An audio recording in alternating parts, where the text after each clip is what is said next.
Um, I chose a picture that reminded me of my daughter. She's in high school and just absolutely hated online learning. So every once in a while I hear a scream and then a pencil break. And I assume she was kind of doing what this girl is doing. But I transitioned my class over to online learning. They were already doing a lot online. We're a one-to-one Chromebook school.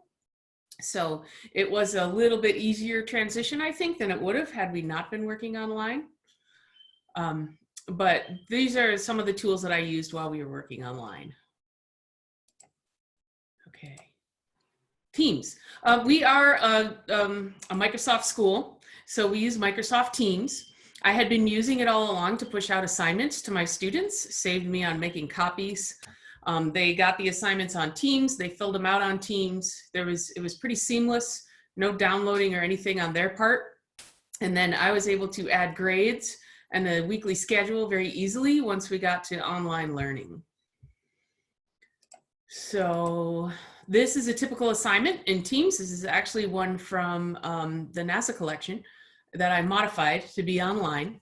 I like them in Word format because the kids can actually modify. So you can see the student modified in blue here. And then she was able to add pictures from the internet and you know, whatever she needed to add. And then I also had, this was a graph. They had to match graphs to from NASA graphs to the year, or it was either the month or the year that it was in. And I was able to give them a PowerPoint where they were able to modify that. And again, once I push it out, every student gets a copy. I'm able to give feedback, which is really great. I can do it in the document if I edit the document here, or I could give the feedback in the feedback section. My students were really good about seeing the feedback in both places, and then give a point value that Teams took care of for me. So it was really nice to have it all there for me. And the students seemed to, like I said, we had been filling these out in class without the grades and the feedback all year long. I just gave them verbal feedback, but it was really nice to have all those features in Teams.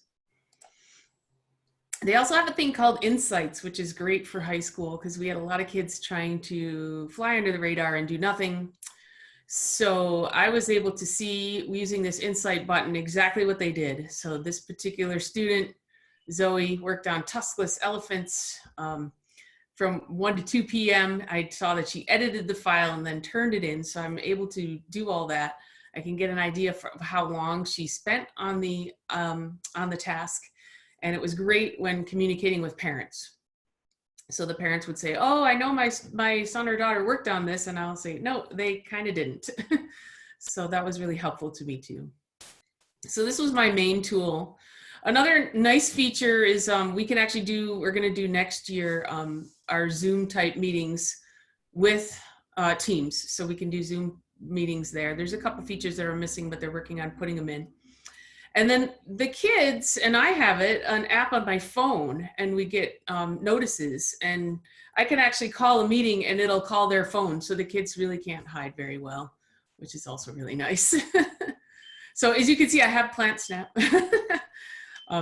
So I do some of the citizen science on my own, and I've been wanting to add more. But that was Teams, very nice tool to have while virtual.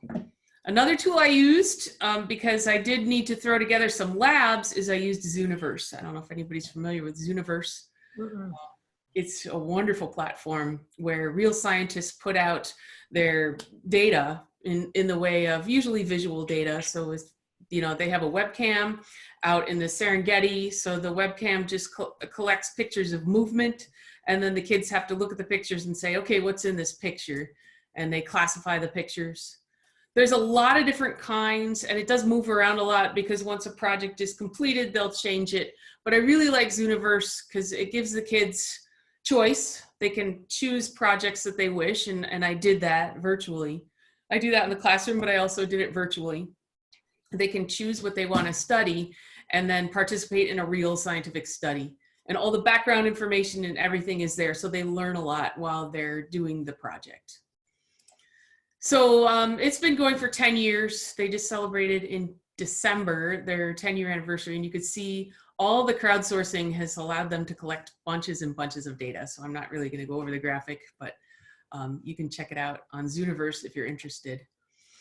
So here's my Teams format again. This is a student who was looking, she chose to look at biodiversity in Chicago. So these are webcams set up all over Chicago, and you could see she was really excited to find a coyote in one of them.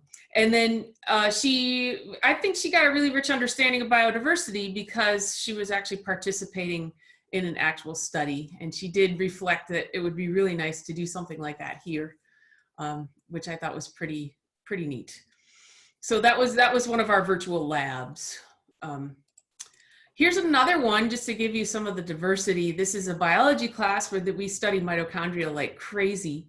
And this particular scientist has a whole bunch of electron micrographs that he needs to, or she, I can't remember, needs to go through to find mitochondria. So the students had to circle the mitochondria, and they had to go through several slides to do it. They got a lot of background on mitochondria and how this researcher was interested in it. I highlighted and read some of the things I thought this student reflected on that were kind of neat. She said, maybe we could help with the coronavirus by helping with this mitochondria research. And I had literally just read an article about mitochondria and coronavirus infections, so it was really neat for her to make that connection on her own. Also, I also thought this was really great. She said, making mistakes is okay, because we talk about the platform that these scientists are using to collect their data, and the kids worry, well, what if I do something wrong? And the next slide shows pretty well how they do it. This is a really simple penguin watch. You could imagine doing this with any kid. In fact, we did something similar to this. It was called E-Trout with our special needs kids. So my kids pushed into their classroom and sat down at the computers with the special needs kids and helped them complete these Zooniverse type projects. It was really exciting for everybody. They all loved it. So I can imagine my kids going down to the elementary and doing the same thing, pushing in, helping the kids out. And then the elementary kids can take over it on their own. So with this one, they had webcam pictures of the penguins, and you had to put a dot on every single penguin. So what you're seeing here is a color. That would be a color for everybody who made a penguin observation on that particular penguin. So they're not just looking at one person's data, they're looking at all the data, and they use an algorithm to decide whether to mark that penguin or not. And I always tell the kids, if you mess up, the scientist is you're better off messing up and saying, hey, I'm not sure in the comments, because there's sections for that. Then the scientist will look at it in more detail and they'll have an answer rather than just skipping it. So we talk about how science kind of works, and it really is a neat virtual lab experience for the kids. So that's Zooniverse. Now, the last thing that I use quite a bit in my classroom, and I have both in and out virtually and in the classroom, is PubMed and Google Scholar. We talk a lot about real science and fake science, and the kids are always bringing me something. I heard this in the media. I heard that in the media. And we talk about misinformation and rumors and hoaxes and how to figure it out and sift through the internet and, you know, what's real and what's not.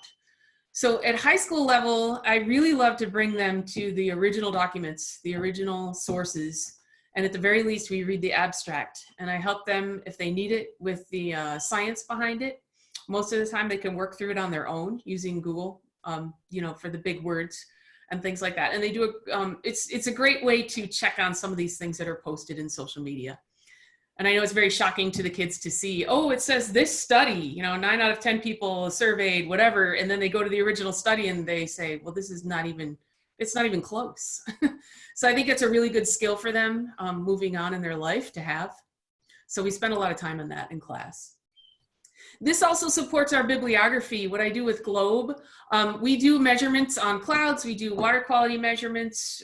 We did tree measurements this year. I keep trying to add measurements as the time goes on. Mike Jabot, he's here in SUNY Fredonia. He's phenomenal. He really helps me out a lot in getting me equipment. So I'm interested in getting into the aerosols. We did a lot with water quality this year, so that was our big focus. But like I said, every year with 3 to 4 classes that can get into it, I try to add more things. So what these students did is they did, and back in October, a rainy day in October, as you can see, they took measurements on our creek. We compared them to measurements around the area. This is Mary Ronan. She's from our local DEC, Department of Environmental Conservation. She helped us out with not only training me to help to collect the data, but also, you know, she helped us throughout the year. And then the students tied in their project or their data that they collected with a project of their choice. So this particular student was looking at nitrate levels in Louisiana versus ours way up near Buffalo in the creeks. And she kind of tied it into health by research that she completed on Google Scholar and PubMed. So she was able to tie that all together and get a decent, I had this as a final exam project. And this is actually Mary from the DEC helping the students virtually on their final exam project. And that just blew me away. So the kids could, because of Ed2D law, they couldn't email her directly, but they would send their questions to me. I would forward them to her. She would give me the answers. And it was a really awesome collaboration that just blew me away that this could actually happen. So we had GLOBE data, we had DEC involved, we had all these people involved in trying to help us out. And Mary was able to pull data from a bunch of different sites, including GLOBE, to help these students with their projects. Also, I try to, when I see a need in the school, I try to take an independent study student under my wing. This is David. He's my independent study student this year and last year. He is a weather buff. He's had a green screen in his basement forever, and he gives the weather forecast ever since he was a little guy. And he's going into meteorology. He got accepted into every school he applied to. But yeah. I went to the study hall one day and I had read about tree ring research and climate change. And I said to the kids, dendroclimatology, which I didn't even know what it was at the time. I said, who has a tree farm? And they told me, and I said, you've got to be kidding me. So we went out and we got samples from his tree farm. We mapped the area, thanks to Mike Jabot, he helped us out. We marked north on the stumps. And he's in the process. We took a preliminary set of data and we realized we needed more data. So just before COVID, we took some more samples and he's in the process of getting more data. So he's correlating patterns in the tree rings with wind data. So this is where Elizabeth comes into the picture. She helped us out.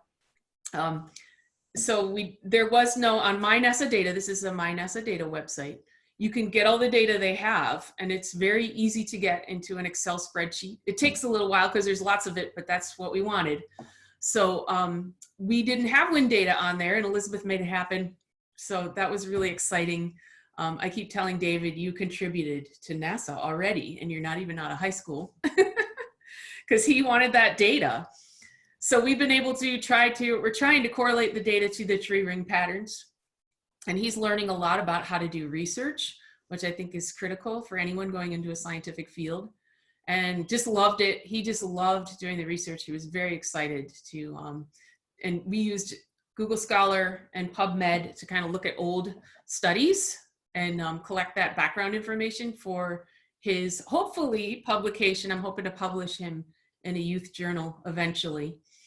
But he was supposed to go to the GLOBE Regional Symposium, but obviously that was canceled. So, but it was a great experience for him all the way around. And once he got accepted to every school he wanted to go to, I said, okay, if we do nothing else, that's enough.